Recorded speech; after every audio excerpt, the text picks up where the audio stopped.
Hello, wizards, witches, and everyone in between. My name is Emma, and today I will be doing my September wrap-up.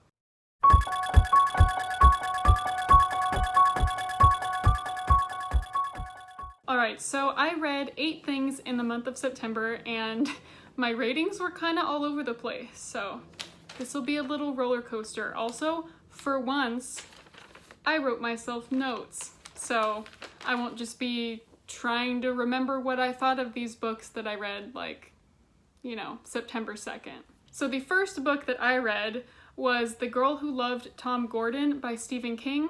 This story is about a young girl, I think she's like 10, she's probably not 10, she's somewhere between like 8 and 12, and she goes on a hike with her mother and her brother, and she needs to pee, so she goes off of like the hiking trail to pee, relatable as hell, and she gets lost. But if I was to get lost on a family hike, it would 100% be because I needed to pee. So she's lost out here for the rest of the book, and she is obsessed with the baseball player Tom Gordon, and she starts seeing him, and he kind of like gives her motivation. She has conversations with him, and it's just really like a young girl's survival story of how she's trying to find her family, how she's trying to survive in these woods when she, you know, didn't pack anything, they weren't going camping. She's really suffering out there, and that's really what I liked most about this book was the nature elements. That's my shit. But in the end, it kind of fell flat for me because there were some like supernatural elements that were kind of addressed, but then they weren't really brought up in the end. If there was like this supernatural creature that was like hunting her as she was navigating these woods, it would have been nice to have more of that. But it was just this weird balance of like, is this an actual creature, or is she imagining it, or is it a supernatural thing that is coming into the story? And in the end, it was just kind of like, so I don't regret reading it by any means. It was a quick book. I heard they're adapting it into, I believe, a movie next year, so excited for that. Next, I read The Prince and the Dressmaker by Jen Wang, and I gave this 4 stars. It was really, really cute. It's a graphic novel about this prince who hires a dressmaker to make dresses for him, and he's nervous because the world doesn't know that their prince wants to wear dresses, and it's just this really cute, like, him, you know, feeling free enough and confident enough to be himself and, you know, wear these dresses, and she's completely supportive and makes him these gorgeous dresses. The illustrations were so vivid that it really made me feel like I was watching an animated movie. But the reason why I gave it 4 stars instead of 5 was, first of all, the ending happened really fast. Like, it just ended. It was so abrupt, and I kind of didn't love that. And also, there's this one scene, and I'm not going to say too much about it because I don't want to spoil it, but there is a scene that involves public humiliation, and it's a very, like, pivotal scene in the plot, and I think that what the author was trying to accomplish, like the consequences of that scene and how those consequences like propelled the story forward, I feel like that could have been done with a different scene. Like, you didn't need public humiliation, and that just kind of didn't sit right with me. If you've read it, I'm sure you know what I'm talking about. If you haven't, I'm sorry, that probably makes no sense, but there's just this one aspect of it, and the way it was addressed I don't think was that great. Next, I read House of Salt and Sorrows by Erin A. Craig. Gave that 5 stars. If you guys watched my reading vlog for that, you know that I freaking love that book.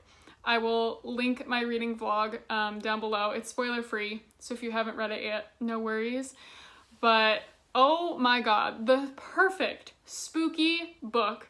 Really rejuvenated my love of young adult fantasy, honestly, because wasn't really reading that many young adult fantasies that I was enjoying. Really this year in general, most of the ones I've read I've been kind of disappointed by.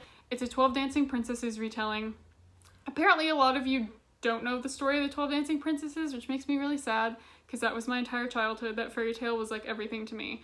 And to see it brought to life in just this like spooky, cool way, that book was so atmospheric. So many plot twists. My mind was blown like 10 times, and like 8 of those 10 times were at the very end of the book. Like and it didn't feel like too much. It was just perfect, okay? I could go on and on about how much I love this book forever. I'm not going to do that. Just know you should read it. It is Muggle Glamour approved. I stan that book 100%. Next, I listened to Gerald's Game by Stephen King, and I gave this 3 stars. I actually have the physical copy, but I'll just put a picture here because I'm too lazy to go get the physical copy. But Gerald's Game is one of those books that I have owned for a long time and I never read. And they made a movie out of it on Netflix recently that I've heard was actually pretty good. And so I was just interested in reading it. Plus, I mean, September, it's the beginning of spooky season. And I've been trying to read a bunch of Stephen King's that I've been meaning to read forever. So, Gerald's Game. 3 stars. There were some parts of it that I really liked. I guess I should tell you what it's about first. It is about this woman named Jessie and her husband. And they go to like, I think it's like their lake house, and for some like fun sexy times, and he handcuffs her to the bed and then dies. So she is handcuffed to this bed with no way to get out. It definitely has the same plot kind of as Misery. If you don't know, like, Misery's another Stephen King that I really enjoy, about this writer and his like super crazy fan kidnaps him. He's like crippled, he's in bed, and he needs to find a way out, right? So this lady is handcuffed in bed, needs to find a way out. So they're very similar with their basic plotline, but I did enjoy Misery more. But this was good too. I really would recommend the audiobook. I do think it kind of suffers from being a little bit too slow at times, because it truly is just, she's the only character, right? So, but it's very psychological and very gory, the way she gets out of her handcuffs. Like, you really, really start rooting for her, and I became very invested in like her getting out of those handcuffs and finding safety. So it really is just like a nightmare situation. She is literally handcuffed, naked, no food, no water. Her husband's dead on the ground.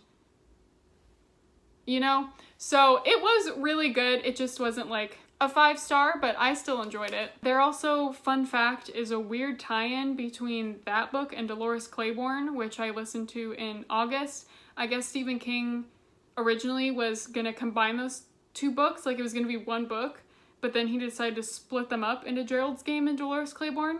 There's a weird tie-in there that I didn't really understand why it was necessary, so that's probably also why I dropped it a star. Next, I listened to Daisy Jones and the Six by Taylor Jenkins Reid, and I gave this 4 stars. It was such a good audiobook. I mean, everyone raves about the audiobook. It has a full cast, which is so cool. If you don't know, I'm sure you know, but the story is about this band called Daisy Jones and the Six, and it basically explains like the rise and fall of the band, and it's told like an interview format with the different band members talking about how things came to be and all that kind of stuff. It was really, really captivating. It's just so crazy. You really forget that it's not a real band. It's written so realistically that I was like so invested in this band, and then the book ended and I was like, I'm never gonna get to hear any of these songs that they've been talking about forever. The only thing that kind of bothered me was there are so many like side characters that even by the end, I still didn't really feel like I knew that many of them, like all the different musicians. So that was kind of a downside, but I loved also that it touched on abortion. I don't know if that's a spoiler. I don't think it is. It's probably not related to the character that you think it would be related to, but I just love that that was in there. Yeah. Next, I read Sleepless Volume 2 by Sarah Vaughan, and I gave this 4 stars as well. I read Sleepless Volume 1 last month, I believe. Sleepless Volume 1 was maybe the best graphic novel I've read. So good. The second volume was also really good. I'm so sad because that's it. It's just a 2-volume series. But man, such a unique plot. I had a really difficult time explaining the plot for the first one in my last wrap up, and I obviously can't explain the plot of this one because it'll be a spoiler, so I'm really not going to get into it, but just know if you're looking for a good graphic novel, read Sleepless. Next, I read Gods of Jade and Shadow by Sylvia Garcia Moreno for the Page Dwellers Book Club, and I gave it 2 stars. It's about this girl named Cassiopeia, and she kind of has like a Cinderella life where she has to do these like mundane tasks, and she lives at her grandpa's house. Her grandpa's an awful person. Her cousin Martine's an awful person, and she just feels very stuck. And then one day she finds this box that her grandpa keeps hidden, and she finds bones inside, and one of the bone shards like lodges itself in her hand, and out pops this god called Hunkame, and he takes her on a quest to help him recover these missing body parts of his. It was odd. It was written kind of in like a myth format, but when you think of like a myth, they don't go that in depth into things. Like they just kind of like, here's what happens and this is what this happens, and there's no like world building because it's a myth, and myths are typically fairly short. And so it was weird to have a full-length novel written in this format, because by the end of it, I didn't know a thing about our main character. I didn't know a thing about Hunkame, and her cousin Martine was like the worst, but they were trying to like redeem him, and I was like, he doesn't deserve it. Why are you trying? And it was just very underwhelming. And then the ending was just very like, you know, tied up with a little bow, like perfect and predictable, which kind of bothered me. I thought it was going to be a lot darker of a thing when you have these gods and everything. Was not a fan. And last, I listened to Needful Things by Stephen King. I also have the book for this, but it's in the other room. And I gave this 4.5 out of 5 stars. So good. I'm going to be doing a separate Stephen King video, so stay tuned for that. So I'm not going to get that into it, but just know it's my second favorite Stephen King book that I've read. It was really, really good. I don't know why it took me so long to read it. I've had the physical book for like 8 years. It's about this guy called Leland Gaunt. Moment of silence just for how perfect that name is. So Mr. Gaunt opens up this shop called Needful Things in this really, really small town. And because the town's so tiny, everyone's talking about it, and everyone's like, what the heck does Needful Things mean? And he's like never open, but if someone happens to walk by, he's like open for them. So there's like no set hours. He's very creepy, and he manages to have exactly what these people want. He sells this one kid this amazing, really rare baseball card that like there's one in existence. He happens to have it, and he sells it to him for practically nothing, like $5 plus a favor. So he gets this kid to play a trick on someone else in the town in order, like, for payment for this card that he really wanted. So slowly but surely, all of these town people come in. They, you know, pay barely anything for these amazing things that they've always wanted, that Mr. Gaunt always happens to have, and they agree to pay him. To make themselves feel better, my patrons would make presents of money or jewelry. But I found a much more valuable form of payment: secrets. And as you can imagine, shit goes down. It was so good. Definitely a chunker. I think the audiobook was like 28 hours. I'm sorry, I just had to hold it up. Look at it, even the cover. There's like the shop. Anyway, oh my god. The more that I think about it, the more I'm like, why didn't I just give this 5 stars? So if you're looking for a good spooky read, y'all, Needful Things, Mr. Gaunt, it was such a good time. And the audiobook that I listened to was narrated by Stephen King, which was really cool. He's a really, really good narrator, and he does all these voices and accents and stuff for everybody, and it was just such a good time.